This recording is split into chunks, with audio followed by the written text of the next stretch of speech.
SK1 news కి స్వాగతం.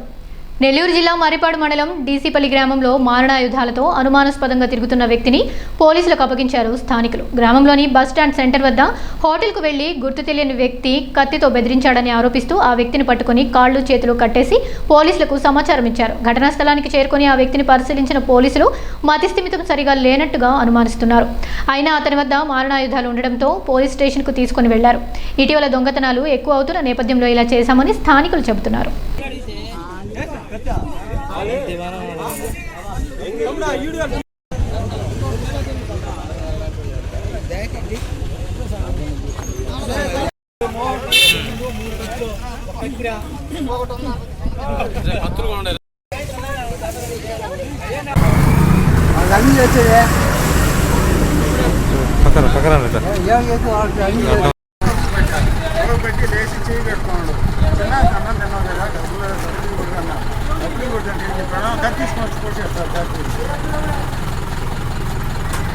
తెలుగు మాట్లాడాడు అనంతరం చెప్పు కావాలని గుట్ల గిట్ల నీట్గా కింద తొల్లేడా పని చేసుకున్నాడు.